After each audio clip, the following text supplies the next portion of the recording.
Good to go. All right, thank you. All right, live, here we go. Good evening and welcome to the November 12th meeting of the City of Kalamazoo Zoning Board of Appeals, a volunteer board appointed by the City Commission.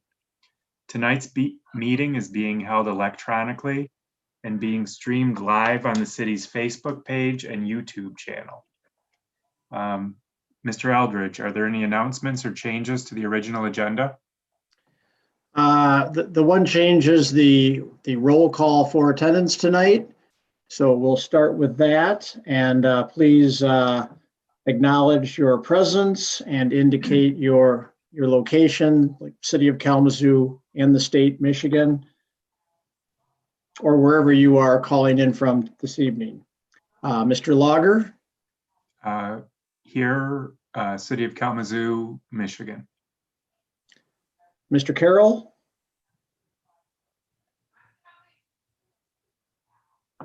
I'm sorry, I didn't hear that. Oh, you're on mute. Well, you went off mute, Jeff, but it didn't have any sound. My apologies. Kalamazoo, Michigan. Thank you. Mr. Skalsky? I'm here and I'm from Kalamazoo, or in Kalamazoo, Michigan. Mrs. Vanden Hamburg? Here, Kalamazoo, Michigan. And Mr. Flaw? Here, I'm in Portage currently, Michigan. Thank you. We'll move on to the acceptance of the October 8th minutes. Are there any changes to the minutes? If not, is there a motion for approval of the minutes? So moved. And is there a second? I second it. All in favor signify by saying aye. Aye. Aye. And opposed, same sign. All right, the minutes pass. I'll now explain our procedure for tonight's public hearing. For each request, the secretary will read the application into the public record. The applicant or representative will then have 10 minutes to provide their comments. Following that, public comments received via phone will be aired for the panelists and audience. After this, we will close the public hearing on the request. Oh, let me stop there. If anyone on the YouTube or Facebook channel wants to call in, the number's in the upper left-hand corner of the screen, and it's 269-226-6573. And if you can just indicate the name of the case that you're calling in on, and you'll be able to leave a voicemail message about it.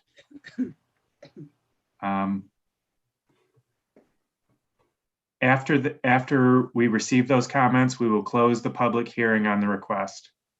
Once the public hearing is closed, the board will then conduct what is called a finding of fact, where the board states what they feel are the facts of the request. The board must approve the finding of fact. Therefore, the first vote you hear is not a ruling on the request, but the finding of fact. Then the board discusses the request in order to determine a ruling. The board reserves the privilege to ask questions of people who have already spoken, even though the public comment portion is closed. Once discussion is ended, the board will move on to a roll call vote. A full board consists of 6 members, with 4 votes required to grant a non-use variance or a use variance. Tonight we have 5 members and it still requires 4 votes to pass a use or a non-use variance. Mr. Carroll, will you read the first application into the record? Yes, thank you, Mr. Chairman. An application for a variance for provisions of the zoning ordinance has been filed with the Zoning Board of Appeals by the Heritage Community of Kalamazoo, owner of 500 Golden Drive, which is situated in zone RM15, residential multi-dwelling district. The applicant is requesting the following variance from Chapter 5, 50-6.2 D3, Natural Features Protection Overlay Standards. First one, a variance to authorize a number of plantings to be non-native plants. And second, a variance a variance to plant a non-native tree species of arborvitae known as Spring Grove in place of Hertz Wintergreen. Please note that this request will not change the zoning classification of the property. This is a request for variance only regarding the items described above. Thank you. And will the applicant or their representative, this is your opportunity to present the facts or any further information on the request. I'll begin. Jay Prince, calling in from Allegan, Michigan. I'm the president and CEO for Heritage Community. It's a pleasure being with you here tonight. This variant is for Rebel Creek, our new independent living project. This is a project that we are very proud of. It is intended for senior housing, and I think it's an important project for the city. We have worked with the Natural Features Board regarding all of these plantings. We're very pleased to be planting a significant number of plantings to enhance the quality of life for the residents that will use these trails and the property. So with that, I will turn it over to Mark Robinson and Gene Hooten. Good evening. My name is Mark Robinson. I'm a landscape architect with Johnson Hill Land Ethics Studio, and I'm calling from East Jordan, Michigan. As you heard in the reading, there are two basic components to our request. One is there's a very small percentage of all the plants being used for this rather extensive planting that are non-native. They were selected for a number of reasons, some of them practical, some of them aesthetic, all of which were presented to the Natural Features Board. The second component of the request has to do with the arborvitae. We required and have met the requirement to provide an evergreen hedge along the southern property line that borders on the neighbors' properties. We used a native arborvitae that met the standards of the code, but is also highly favored by deer eating it. So they would be lollipops probably within a number of years and not providing the screen that we really wanted to provide there, and the city required that we provide there. So the western arborvitae, Thuya plicata, and this happens to be the variety Spring Grove, surprisingly is not strongly favored by deer. It has essentially all the same characteristics. You stood them side by side, unless you were a plant expert, maybe even if you were, hard to tell them apart. They're both arborvitaes, but one is not native to Michigan, one is. So we simply want to plant that one so that it's not mowed down by the deer, which use the river corridor to really pose quite a population problem from an animal perspective. So that's the sum of our basic request before you tonight. Thank you. And both those, the arbor vitae and then the substitute plants and the other ones were presented to the Natural Features Protection Board? They were.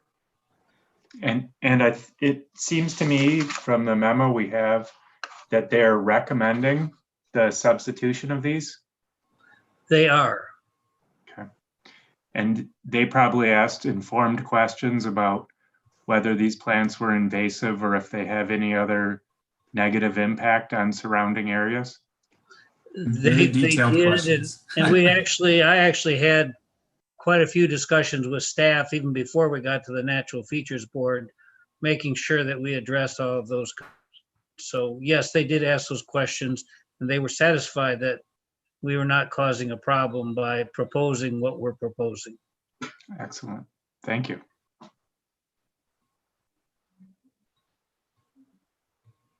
Are there any additional questions from the board members?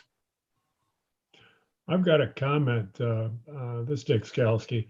While I worked 40 years in the engineering office, basically doing engineering, my degree actually is in landscape architecture. And I currently reside in the Walden Woods community, which is an AVB community west of Western's campus, just east of Drake Road. We have a large herd of deer here. I'm on the landscape committee here within the community as well. And one of the issues I've got a neighbor of mine, they've got 4 standard Eastern arborvitae that, as you say, they're lollipops. We had a big issue with them last year where the bottom 4 feet of it looked like they just died.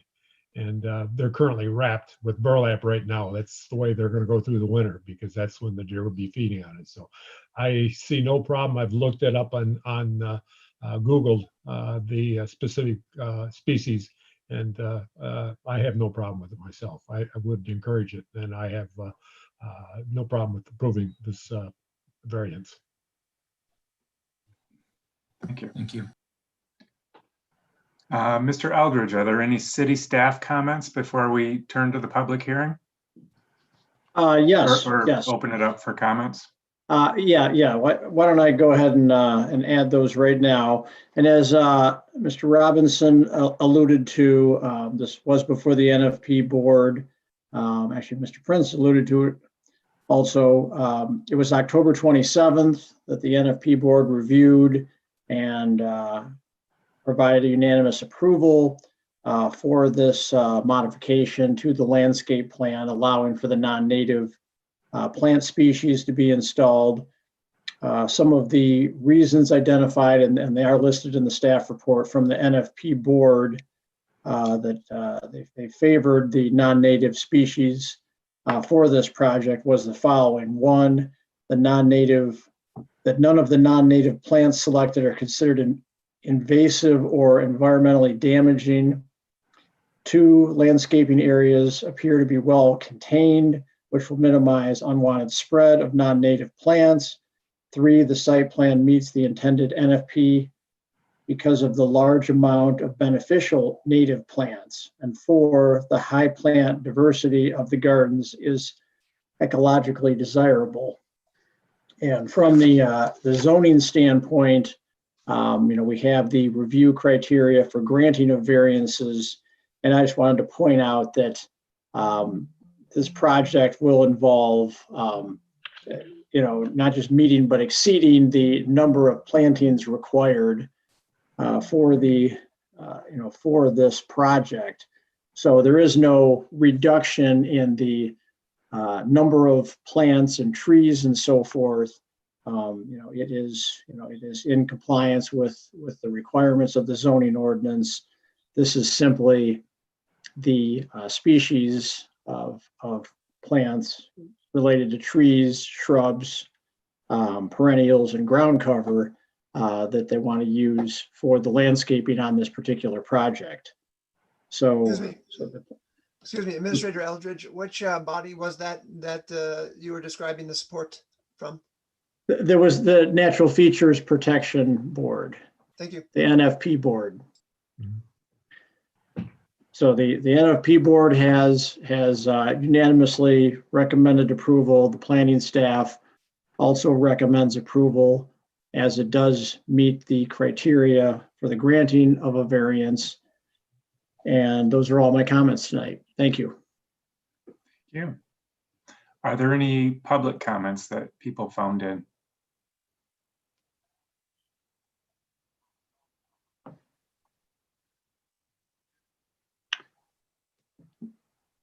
And Neil, are you checking on that?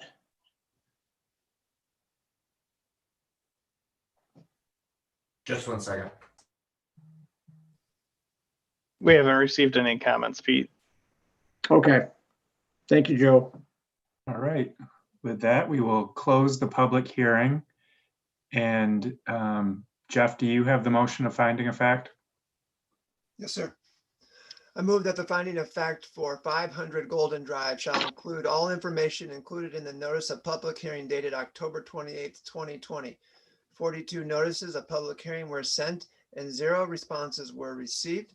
A public hearing was held before the board and public comments were accepted. The finding of fact shall include those documents just described, which were in our packets, and also the facts and comments made during the public hearing, which are summarized as follows. Mr. Mark Robinson and Jay Prince spoke on behalf of the application. Arborvitae is desired to create a required screen between the properties. The applicant desires spring grove species or subspecies, because the deer do not eat it. The native species would be eaten by the deer and reverse the intent of the screen between properties. The Natural Features Protection Board is unanimously supportive of the variance request. Thank you. Thank you. Is there a second on the motion? I'll second that. Right. All in favor of approving the motion of the finding of fact signify by saying aye. Aye. Aye. And opposed, same sign. Good. Could someone make a motion for approval of the variance request? Yes, that's me. All right. Plus Beth was dying too. So I don't do this often, so let me see if I get it right. I make a motion that the application for a variance for provision of the zoning ordinance, Chapter 5, 50-6.2 D3, the Natural Features Protection Overlay Standards, for a variance to authorize a number of plantings to be non-native plants. Do you want me to stop there for the first? Yes, let's Thank do you. one at a time. Is there a second on that motion? I'll second that. All right. Discussion? I'm going to be voting in favor of this motion for the principal reason that the Natural Features Protection Bureau Board, which knows more about these plants than I do, or probably the rest of us do, has looked at it and has approved it and recommended it. And that it doesn't have, they have determined that it doesn't have a negative impact on the adjacent properties. Hearing no further comments, could we do a roll call vote, Pete? And we'll start with Mr. Carroll, Yes. Skalsky, Yes. Vanden Hamburg, Yes. Flaw, Yes. Lager. Yes. All right. Mr. Carroll, could you do the second half of the request? Yes, sir. The applicant is requesting a variance from Chapter 5, 50-6.2 D3 to plant a non-native tree species of arborvitae known as Spring Grove in place of Hertz Wintergreen. Will someone second the motion for approval of that request? I'll second that one as well. All right. Any comment on this one? No? Mr. Eldridge, can we do a roll call vote? Mr. Carroll, Yes. Skalsky, Yes. Vanden Hamburg, Yes. Flaw, Yes. Lager. Yes. All right. It's approved. There you go. Thank you very much. Thank you. Thank you all. All right, we have our second case of the night. Mr. Carroll, will you read this into the record? Mr. Chairman, an application for a variance for provisions of the zoning ordinance has been filed with the Zoning Board of Appeals by Windsor Township OG LLC for 104, 110, and 118 North Drake, which is situated in zoning CC, Commercial Community District. The applicant is requesting a dimensional variance from Chapter 50, 50-7.2A to authorize a variance of 15 off-street parking spaces to allow for 30 off-street parking spaces, where 15 is the maximum number of off-street parking spaces permitted for this commercial development. Please note that this request will not change the zoning classification of the property. This is a request for variance only regarding the items described above. Thank you. Will the applicant please present any additional facts or facts that you, Thank you, Mr. Lager. My name is Patrick Frakes. I'm calling from Jackson, Michigan. I represent Rare Systems is the name we are doing business as, and we are the contract owners of these properties, these parcels. We have committed $575,000 to the purchase of that property. Our proposed building is a $2 million plus construction project.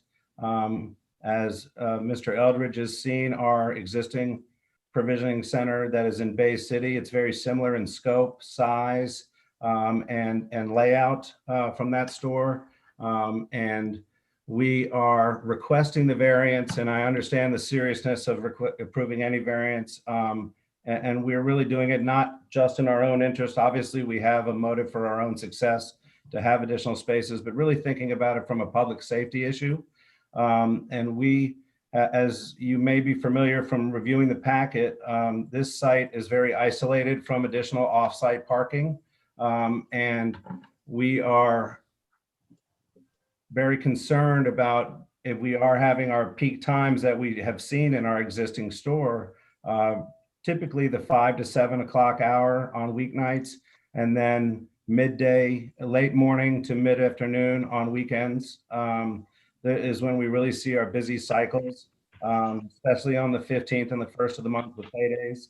But we don't want to encourage our customers to park across the street in the Lowe's parking lot and trying to cross Drake Road at no crosswalk there. And as you guys must be familiar with these businesses already operational in Kalamazoo, the cannabis business is drawing a lot of attention. We certainly are very motivated to be a respectable upscale retail establishment. And our goal is to encourage new consumers into this industry that are not looking to smoke or vape. They're really looking for health and wellness. And one of the key focuses of our branding is to provide alternatives to those people that are not the traditional daily consumer.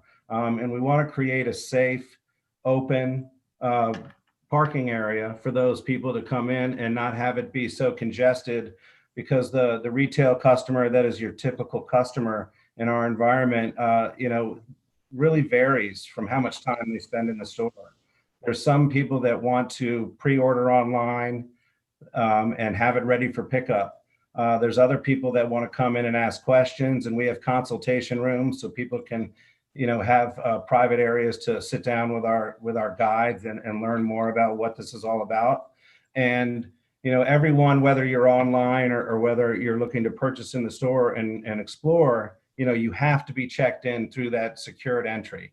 So there's just a lot of ability for traffic and congestion. Obviously with COVID, that's another issue. So we will have to manage the amount of people that are in our retail floor, which does lead to people sitting in the waiting room. Our staffing, is at 8 people working on the sales floor in the back of the house. I actually was a little bit incorrect when I put that because I forgot about the person who's sitting in the front checking people in. So it's actually 9 that will be on our schedule during our peak times. And 9 employees taking up 9 of the eligible, actually only 13 spaces by the zoning ordinance, because 2 have to be reserved for handicapped patients or consumers that could come in. So 9 of our 13 spaces would be occupied already before the first customer came in. We're also very happy that I know one of the major concerns is why you rewrote the ordinance recently, which Peter helped me with, was because of too much asphalt. We want to preserve all these green spaces, understand, and don't want to have a lot of empty parking lots. But the variance that we're requesting will be behind the building, and will be, layering the front portion of the parking lot. So it really will not be creating a wider asphalt frontage on Drake Road. The asphalt frontage on Drake will be the same. And, we feel by granting the 30 spaces, what it provides us for is not only our employees to park in the back, to leave the primary spaces for the consumers to have shorter entry into the facility. And again, this is a medical facility as well, with medical patients and a medical program. And so some of those people definitely have very issues with their mobility. We want to make sure and have that accessibility for them and not have it be a congested area with just 15 parking spaces. Obviously, it is our goal. You know, one of the challenges I felt with completing the application is it's the primary importance to be accurate. And our scheduling of the 9 employees at our peak times is for our current model with what we're dealing with in our business plan. Obviously, it is our goal to become a very successful business. Or it is our goal to be very driven on community engagement and giving back to the Kalamazoo community, which you guys have been great so far, and we're really looking forward to participating in that. We are a business that produce all of our own products in our store, and we produce it through aeroponic technology, a lot of automation, which means no pesticides ever touches our plants. It means we have a healthier product for the consumer. It means we're also not susceptible to needing to find inventory for our stores. So we feel very good about our ability to not only be a successful business, but also a business that is doing a good thing for Kalamazoo and participating in the right way in this community. And that's one of the reasons why we call ourselves rare, because we're not trying to be like the head shops in Lansing, Michigan. We want to take the industry to where it needs to be and where Kalamazoo wants to see it. And we're really committed to being a part of that. The flat out reality of it is, with a $2.5 million investment and a very significant plan to hire and promote Kalamazoo residents to be our staff, you know, and to be our managers, and looking to provide more job opportunities. We don't want to be limited on our potential growth by our parking spaces, because the natural reality of this is the consumer sees a full parking lot he drives on, or he parks across the street and now he's crossing Drake Road. So those are the primary factors for our request for the variance. I thank you very much for your time. I'm happy to answer any questions. I also have my director of construction and our civil engineer that worked on this site plan on with us tonight if you have any other technical questions for them. Thank you. So I think one issue is with this limited number of spaces is how many employees you have working at that time. And it sounds like that's for business reasons. Are there statutory or regulatory reasons that drive the number of employees you have working? There are some that contribute to that. Obviously, with secured entry, you know, that it means you have to have somebody managing the front of the house. And one of the things that we're doing with our own business model, we feel like it's a security benefit, and also that's a good benefit for the city. Everything arrives at our store prepackaged, and so there's no handling of product and no open containers of cannabis being shuffled about. So it helps with our odor control, but really it helps with theft and diversion and security. And so that's a business concept for us for sure, but we also think it has a great benefit to the city and to the residents around our store. And it does also provide additional jobs, because we need employees working in the back of the house doing fulfillment. And that is one of the real reasons. We understand it's our business, and those are not conditions for your granting of the variance, but we definitely feel with public safety and to be able to promote more job opportunities and more growth opportunities for Kalamazoo residents, that would be in the city's best interest. Okay. You didn't mention it, but I saw in the staff memo that there was reference to a phase 2 of the development. There is. So we actually realized, you know, when we purchased this property, it contained the 3 parcels. I've had a couple of conversations with Pete about this. You know, we certainly are very exploratory in our concepts of a consumption lounge. We are not committal to that for sure, because it's so really early, and we want to make sure it's a viable business opportunity and a project for us. And we would not want it to be a place that deterred from our branding or deterred from what we're trying to accomplish for the city, and that is high-end upscale commercial retail. So any consumption lounge that we would be a part of would be an upscale commercial facility as well. And that requires a lot of thought, a lot of planning, and really making sure it has a long shelf life, you know, and a long-term viability of success. We have concerns that some of the consumption lounges we've seen that have operated in very few environments, legal markets in the United States, but they're trendy early and then phase out quickly. So you really need to have that target of what is going to maintain that audience and that consumer base over a long period of time. And we're not saying that it's not a possibility, just it's going to be something we don't want to take our eye off the ball right now. So we purchased the parcels. We're certainly going to be focused on that. And I forgot to mention also, we are commercial real estate developers by trade. Our history is not in the caregiver market or, in the cannabis space, other than our talent that we've hired that came from the legal cannabis space. But what we are is commercial real estate developers, and we're the preferred developers for CVS. And we are very involved with about, I think, almost 4 million square feet of commercial retail space that we've own and operate and manage. So doing site plans and doing this type of part of the business is certainly in our wheelhouse. And I think it's something that one of the reasons why we feel that it's a valid request to put it out there for you, because we really feel like there is a safety issue here, and those are Kalamazoo people, that not just the employees, but the consumers coming in. And I know that's of primary importance. Thanks. That looks like that's also then your plan for, I was going to ask the question regarding the property you're developing, including it looks like a stormwater holding area. The property east of that is for future potential expansion then? It's actually the stormwater retention area. This site plan is obviously contingent a lot on tonight, to be honest with you. And so that is conceptual and phased, but it's certainly our final placement of that area will be dependent on the results from this evening and your thoughts on that. Obviously, you'll be directly involved in that, not just the ZBA, but obviously the other officials, inspecting officials from the city and the planning and zoning. The land you own, the land you own to the east is for future development then? It is. Okay. Sorry for the long-winded answer. Yeah, no problem. Any additional questions? Mr. Chair?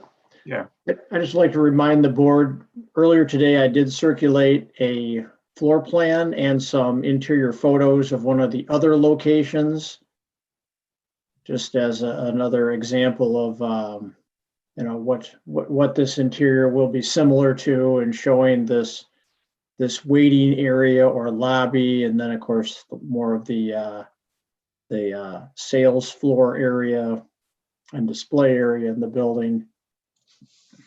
Excellent. Not that it matters in your decision tonight, but I thought you guys might think it's cool. We're actually going to be contacting the Western Michigan Art Department to see if they would paint a mural on one of the interior walls of our store, a representation of Kalamazoo under their design, because we want to make sure we have a local flair in our Kalamazoo location, something that really has a pulse in the community. So it's just something I thought you guys might find interesting. We're really looking forward to it. Mr. Eldridge, does staff have comments? I do have a few comments to make. Obviously, since the staff report was put together, the additional information was provided identifying the peak employee count of 9. So yeah, so that does, further eat into the 15 required parking spaces that the site would have, and does not leave, that doesn't leave a lot of wiggle room for customers. And I guess, you're looking at things like, there isn't any on-street parking available in that area. There isn't any other parking lots that can be utilized. If the board were to grant a reduced variance, as soon as you get over 25 parking spaces, you need to add that second handicap space. And that's why in their rendering, where they've got 30 parking spaces, 2 of them are handicap spaces. So, that's, another thing that does make it difficult. You need to have these handicap spaces, but obviously they are not going to get the same level of use as the rest of the parking lot typically. And, in comparison to other sites, I did look at the information on their Bay City location. It does have 31 parking spaces and is roughly the same size. Some of our other marijuana developments around town that went through site plan approval prior to the ordinance change and the new parking standards are also, roughly 30 to 40% over what the new parking standard would require. So, I can lend, some information there. I mean, obviously we don't like to see deviations of 100% from standards in the ordinance, but that's, you also, this is the reason for the Zoning Board of Appeals and, why, we have to, go through this process and look at, okay, what is their employee count for this sort of retail operation compared to a typical retail operation that might have maybe 3 or maybe 4 employees. They're looking at 9 at peak times. So, it is a different scenario. But those are really the comments I wanted to make. I think everything else was laid out in the staff report, which is something that we will be doing on a regular basis now to provide the board a little more background on some of these cases. Thank you. Could you remind us, I know we've had a number of parking cases recently after the ordinance changed. And when did that change again? That change, it's been in the last couple of years, right? yes, it has. I want to say this was fall of 2019. Okay. Just off the top of my head. I'll see if I can put my finger on it here.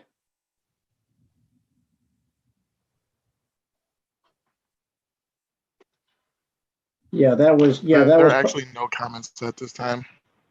Okay. Thanks. So no public comment. Yeah, so that was part of that package in the fall, and then of course in the spring of this year we had the marijuana ordinances, and then just recently we had the downtown ordinance regulations. So we've had several groups of amendments come through. And so, Mr. Am I saying this right? Frakes? Frakes. It's easier than I thought. In thinking about Pete's suggestion that there could be a reduction from 30 potentially, I know you'd indicated that one of your business purposes was to not have people driving by and seeing a congested parking lot. If you had 9 at peak hours, based upon your other stores, how many customers would you be expecting to see in peak hours? Well, we definitely have already seen where we're getting 20 within an hour. So, and again, the variance of times that these people stay is the variable that's hard to put a finger on, because some of them really do want to come in and get out of there in 5 minutes, but others will stay a half hour, 40 minutes and really take their time. And that's where you get this backup and this congestion. And again, I don't think I finished it because I got sidetracked, I'm sorry. But I had to put an accurate number of what we're doing for our business plan of 9 people.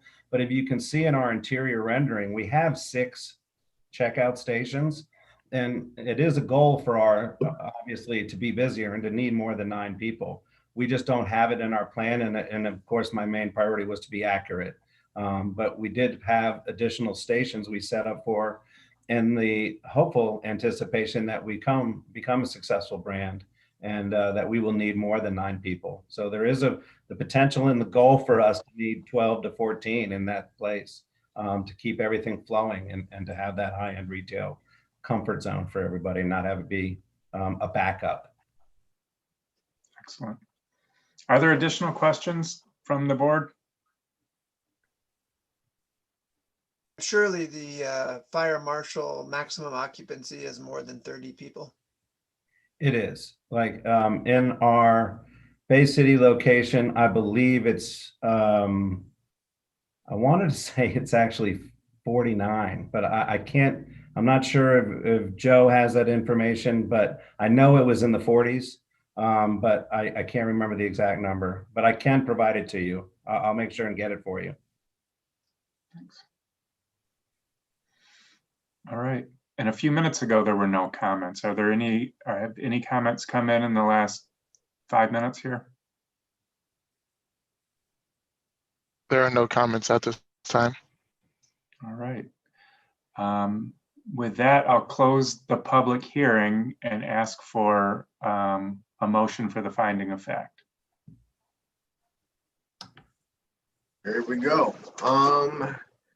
I move that the finding of fact located at 104, 110, and 118 North Drake Road shall include all information, including the notice of public hearing dated October 28th, 2020. 25 notices of public hearing were sent and 0 responses were received and are part of the record. The public hearing was held before the board and public comments were accepted.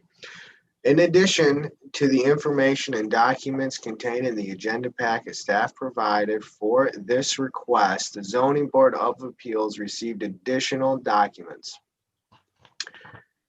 on the request, including no documents to follow. The finding of fact shall include those documents just described and also the facts and comments made during the public hearing, which are summarized. So you're going to have to help me with the pronunciation of your last name. Patrick Franks? Frakes. Frakes. Perfect. Patrick Frakes is representing the applicant. They have invested $2.5 million into the construction project, the development project of this. The applicant, the reason the applicant is here is that and they're requesting the variance is they are worried primarily about safety and then patrons having to cross the road in order to enter the facility. They are also challenged with the fact that they need 9 employees to work the store at peak hours and that customers stay anywhere between 5 to 45 minutes, increasing congestion. Logger asked the necessity of the 5 employees. Applicant replied be due to safety reasons and high professional standards. Skelski added a question in regards to the location of a further development. Applicant replied that a lot of that will depend on how this variance request goes. But more than likely, there's potentially future developments to the east. Staff noted that 9 employees eats away at 15 spaces, and there is a lack of street parking. And after 25 spaces, there needs to be 2 additional, or 1 additional, so 2 total handicap parking spaces. Other sites have has about or roughly 30 spaces. Carol asked questions about maximum personnel within the building to meet fire code. Applicant replied above 30. And that concludes the finding of fact. All right. Is there a second on that motion? I'll second the motion. All right. All in favor of approval of the motion for the finding of fact signify by saying aye. Aye. Aye. Aye. And opposed, same sign. All right, that motion carries. Mr. Carroll, will you make the motion for approval of the variance request? I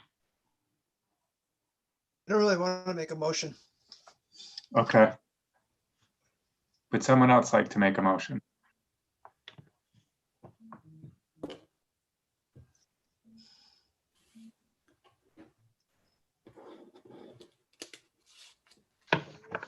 I'll make that motion. I move that an application for variance for provision of the zoning ordinance filed with Board of Appeals by Windsor Township OG LLC for 104, 110, and 118 North Drake, which is situated in Jones Zone CC Commercial Community District.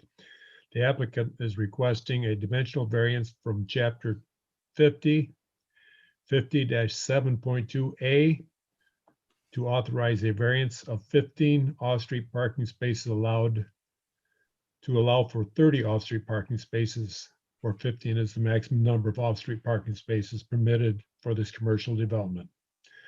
Note that this request will not change the zoning classification of the property. This is a request for variance only regarding the item described above. Thank you. Is there a second for approval of the variance request that Mr. Skalsky just described? Second. Okay. Comments and discussion?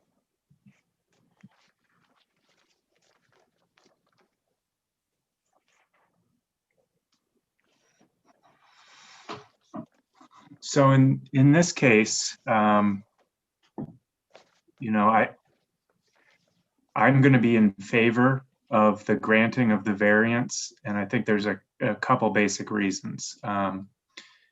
Number one, the location of this property, not having adjacent places where people could park, the likelihood that people would be parking across the street, and Drake is a busy street there where people do drive fast.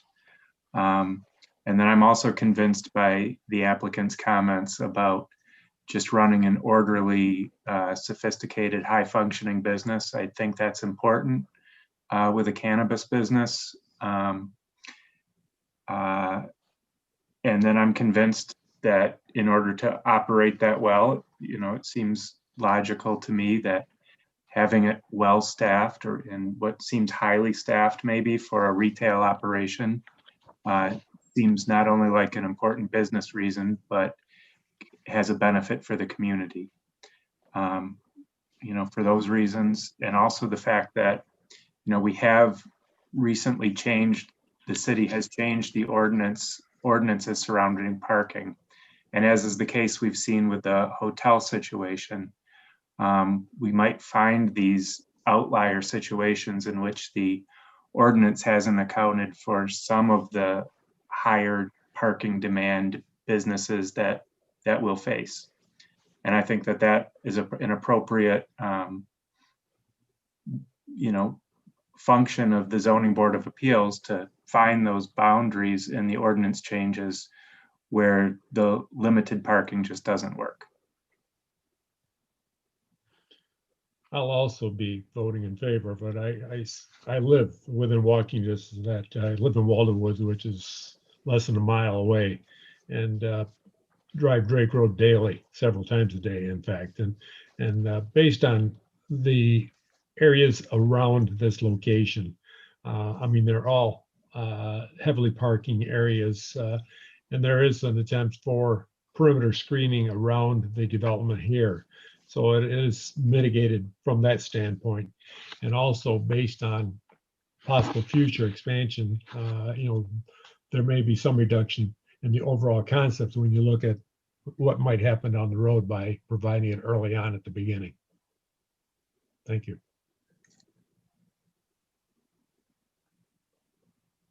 All right, Mr. Eldridge, could we do a roll call vote? And we'll start with Mr. Skalsky. Yes. Vanden Hamburg. Okay, I can read your lips. Yes. Yes. Thank you. Mr. Flaw, Yeah. Mr. Lager, Yes. Mr. Carroll. Yes. All right, the variance is granted. Thank you. Thank you very much for your help. I really appreciate it. Yep, thank you. All right. Our third case of the night Mr. Chairman, Yes. an application for variance from the provisions of the zoning ordinance has been filed with the Zoning Board of Appeals by the Lift Foundation for 1211 South West Edge Avenue, which is situated in Zone CN1 Commercial Neighborhood District.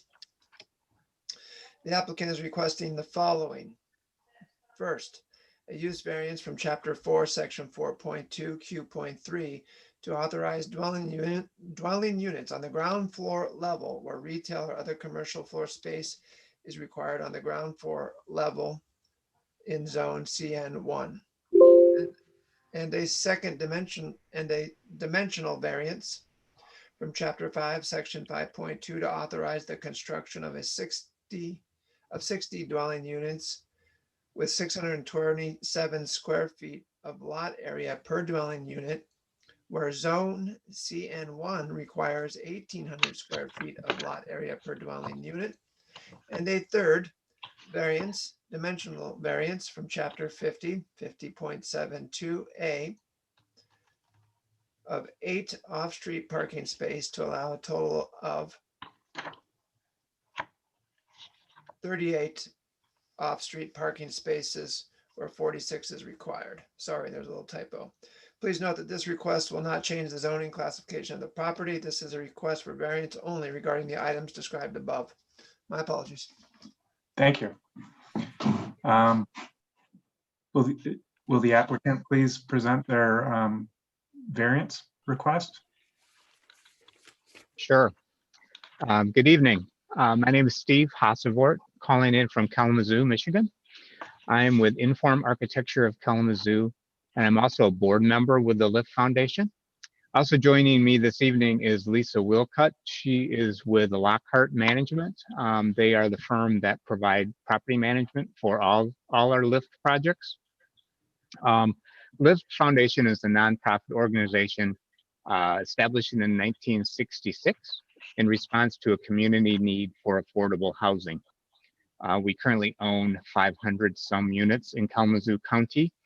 Our proposed project here includes a complete interior and exterior renovation of an existing motel that's on this site into 60 studio apartments intended to be affordable, energy efficient, mixed income housing. We are asking for three variances this evening. The first, as we said, is a use variance to allow dwelling units on the ground level. The current use, which is a motel, a nightly kind of rental, currently has only residential use on the first level. So there would not be a change to what is currently considered here. The second variance is a dimensional variance to allow 60 units on this site where with reduced site area per unit from the ordinance. We do not intend to expand the existing building or make substantial changes to the site layout. So we're kind of stuck with the way this site is currently configured.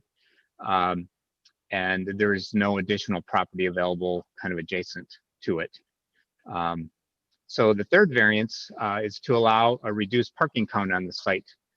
Because of the great access to shopping, bus stop, laundromat, restaurants, library, all of downtown really from this site, many of the tenants will not have vehicles at this location. Also, on-street parking is available within 660 feet for guests and so forth. And there again is no additional land available for us to acquire to create additional parking.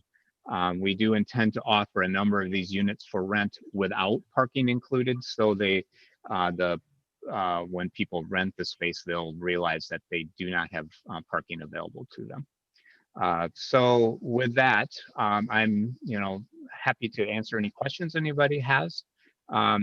We are really doing this because of the great need in Kalamazoo for affordable housing and see this as a really excellent location for this use and the opportunity to also improve upon the existing conditions on the site. Thank you. So this is a project transforming the Knights Inn on Westnedge into a permanent residences. Correct. So they would be, typical long-term studio apartments. And it would probably be a mixed income kind of development, but aimed at creating affordable housing downtown. Excellent. And I'm sure that you're updating the rooms to turn them into residences. Yeah. So there are currently, when the project was built in 1962, there were 60 units, 60 apartment or motel rooms. So what we're going to do is pretty much completely renovate interior and exterior of the site. New windows, new mechanical units, those kinds of things. We're also adding the kitchen to each unit.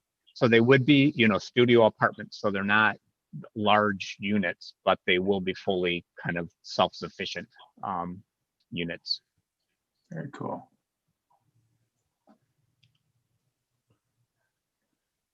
You mentioned that you're going to be adding new windows there. Are there going to be other exterior enhancements as well? We're hoping to kind of completely improve the existing conditions there. We're looking at relaying the parking lot out somewhat, but there's limited amount. We're reducing a few spaces, and one of the reasons why we are is because we need better access for firefighting equipment through the parking lot.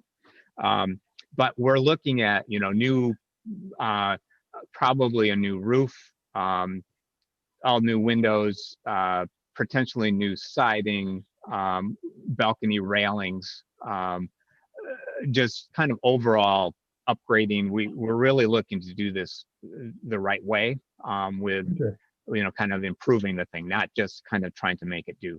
So we want our Lift Foundation, we own and hold all of our properties. We don't ever really sell them. So we're going to be operating this, we're figuring, for the next 30 years. So. Thank you. Sure.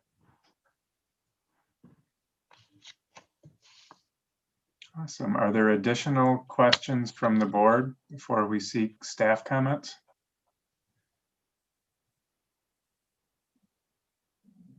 Hearing none. Mr. Eldridge, are there staff comments? Well, I'll try to keep them brief. There's, so we have 3 variances here.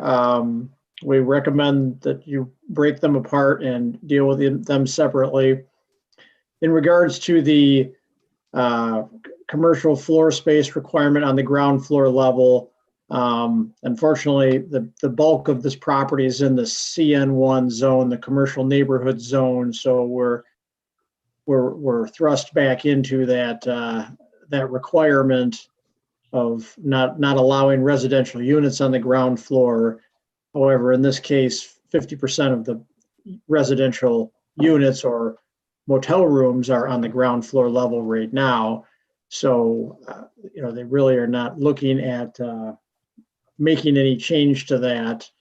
In regards to number 2, the dimensional variance for the lot area per dwelling unit. Again, this site has functioned with this same number of rooms for decades. At some point, they created a manager's suite where they tied 5 of the units together with interior doorways. But really, the building is laid out as 60 dwelling units, and that's what's proposed, to put it, back to that original 60 dwelling units. So, from a standpoint of highest and best use for this building, it's very difficult to modify it, to remove walls and create less units. I know in conversations with Mr. Hassevort, that's part of, why they're leaving essentially the floor plan, in its current state, and just doing facade improvements and window replacement. And then, of course, renovating each individual unit and adding a small kitchen area. So, it's going to be very, cost effective from the standpoint of the renovations. And then the last one on the dimensional variance for the 8 parking spaces. So we're dealing with 60 dwelling units. Typically for an apartment building, it would be 1 parking space per dwelling unit that you'd be looking at. However, and I noted this in the staff report, the new parking standards allow for a reduction if there are certain things like on-street parking within that stated distance of 660 feet from the subject property. And things like adding bike racks can allow for the reduction in parking spaces. So that's where we go from 60 off-street parking spaces down to, the number of 46 being the required number. And as they've mentioned, there's also a bus stop. So in addition to being within walking distance of locations like the Midtown Fresh Market and a number of restaurants and other little businesses, there is the bus stop. They're going to have bike racks, and there's other on-street parking if that's needed for guests, for example. So they're proposing 38 parking spaces. This does also fix the fire lane deficiency that existed. There was a pinch point, and there really was no practical way if the parking lot was full of cars that a fire engine could actually get around the north end of the building and get to the rear of the structure. So, that was one of the items that we brought up. So, there's a lot of thought put into the way the parking lot is laid out. There's actually some landscaping being added, which we're very glad to see. And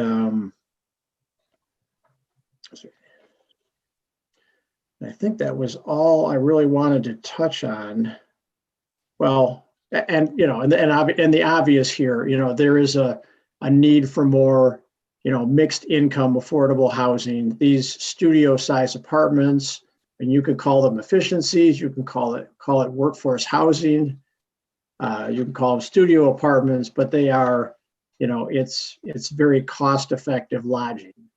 And, this project has a lot of merit. This is a tired looking motel, and it could really use, it could really use the renovation, and this would breathe some new life into this property. So, thank you. Thank you. Are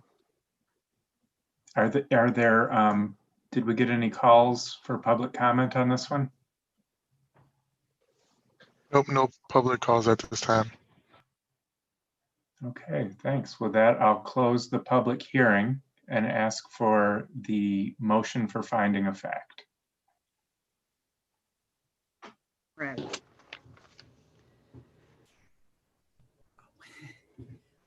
All right. Didn't notice my mute was off. Okay. All right. Here we go.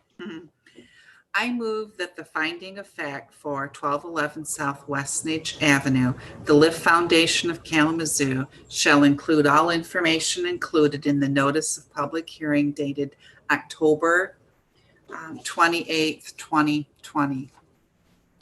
146 notices of public hearing were sent and 2 letters were received and are part of the record. A public hearing was held before the board and public comments were accepted. Steve Walsh, Executive Director for the Vine Neighborhood Association, provided a letter of support on behalf of the Vine Neighborhood Association Board for the variances requested.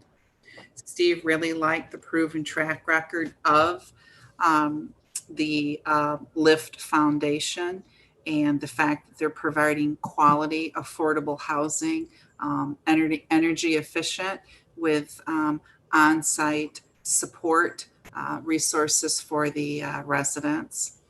Sharon Ferraro Historic Preservation Coordinator for the Historic District Commission, provided a letter of support on behalf of the Historic Preservation Board for the variances requested. They like the fact that it's adding energy and vibrancy into the area, providing a much needed resource, and the fact that the building is not a historic building. So they were in full support of that. As of 11/12 today, there were no additional documents that have been received. The Lift Foundation of Kalamazoo is requesting the following variances. A use variance to authorize dwelling units on the ground floor level where retail or other commercial floor space is required in Zone C and 1. Number 2, a dimensional variance regarding the square footage to authorize the construction of 16 dwelling units at 627 square feet of living space when Zone CN1 requires 1,800 square foot of living space per unit. Number 3, a dimensional lift foundation is requesting a dimensional variance regarding parking to authorize 8 off-street parking spaces to allow for a total of 38 off-street parking spaces, where 46 is the required number of off-street spaces. Their objective is, some of you may be very familiar, I think most of us are, they're looking to convert the old Knights Inn Motel on Westnage, just near the Westnage Hill neighborhood.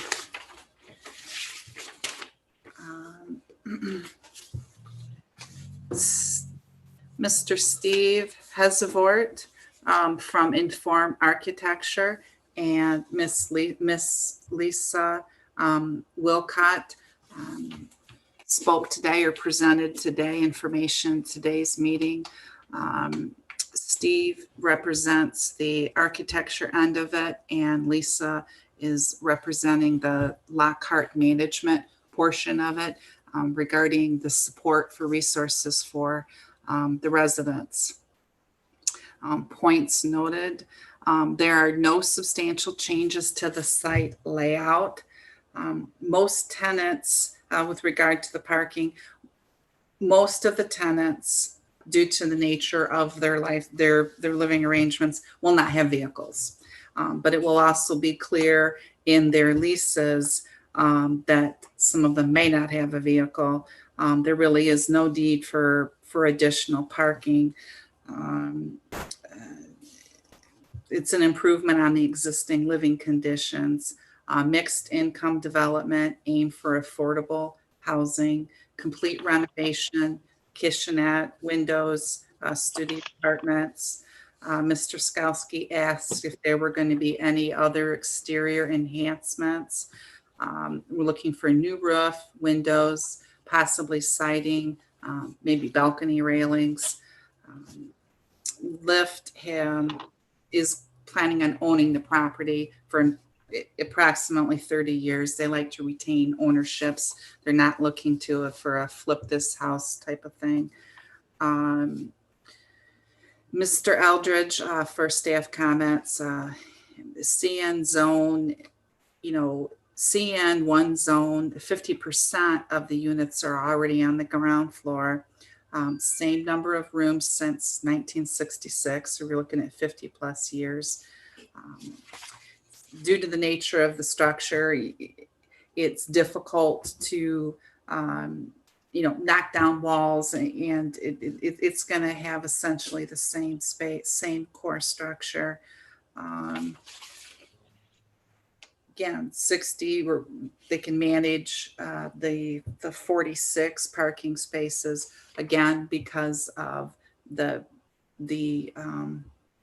having it in the contract, talking with the residents, going over the parking space with them for the guests and things like that, realistic expectations, so everybody's on the same page. Again, we've got the bus, you've got the Fresh Market, you've going to have bike racks. They were also able to, with the parking, to address the needs with fixes for the fire lane. Fire truck needs to get back there. They've got that covered. There's new landscaping that's being added. It's a real need in the community, cost-effective lodging, a tired-looking motel, breathing new life into the neighborhood and vibrancy into the community. Thank you. Is there a second on that motion? I'll second that. All right. All in favor of the motion of finding of fact signify by saying aye. Aye. And opposed, same sign. Right. This has got 3 variance requests in here, so let's take them one at a time. Would someone make a motion for approval of the first part of it? Make a motion. Mr. Chairman, I motion to approve a use variance from Chapter 4, Section 4.2, Q.3 to authorize dwelling units on the ground floor level where retail or other commercial floor space is required on the ground floor level of Zone CN1. All right. Discussion?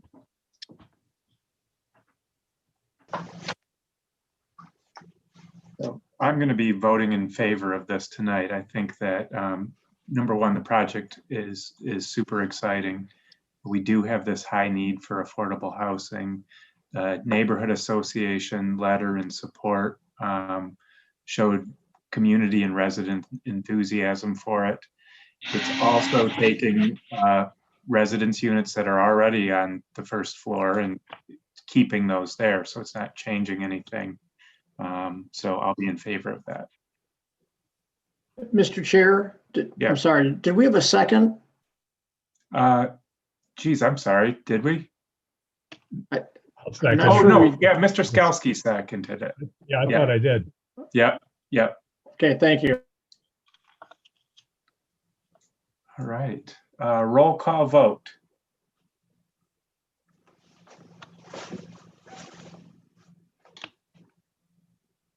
And we're going to start with Ms. Vanden Hamburg.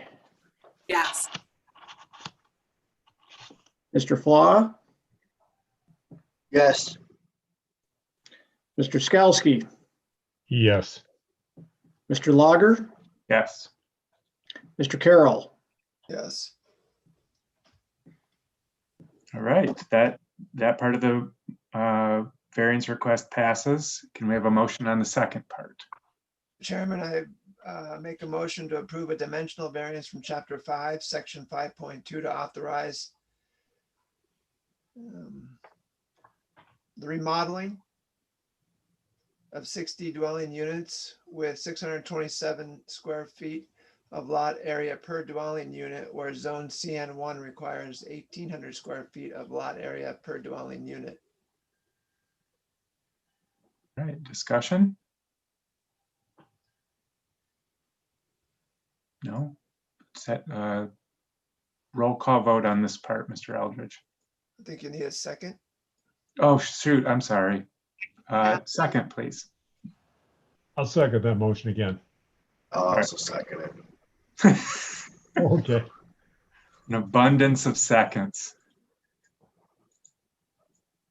If it's open for discussion, I want to make sure you Yeah. saw I changed the word construction to remodel in my motion. Okay. That's fitting. And that's, I have noted that. I'll make that change. Okay, so this is a request related to the lot area per dwelling unit ratio. And we'll start with Mr. Flaw, Yes. Mr. Skalsky, Yes. Mr. Lager, Yes. Mr. Carroll, Yes. Ms. Vanden Hamburg. Yes. All right, and on to the third part. So Chairman, I make a motion to approve a dimensional variance from Chapter 50, 50.72A of 8 off-street parking spaces to allow a total of 38 off-street parking spaces where 46 are required. Okay, is there a second on this one? I'll second that motion. All right. Discussion? I'm supportive of any project with a bike rack. Great. And there'll be 10 of them. Sounds good. All right, let's do a roll call vote on this one. Okay, so this is for request number 3 related to off-street parking. We'll start with Mr. Skalsky, Yes. Mr. Carroll, Yes. Mr. Lager, Yes. Ms. Vanden Hamburg, Yes. Mr. Flaw. Yes. All right, all of the variance requests are granted. Thank you. Thank you very much. Yep. Good luck on the project. Thanks. All right, is that the end of our agenda tonight, Pete? That is the conclusion of our agenda. Just a note for everybody, the next meeting is December 10th. I can't believe we're talking about the month of December already. But we will have items on that agenda, so please note it on your calendar. All Okay. right. Thank you. All right, thanks a lot. We're adjourned. Good night. Bye.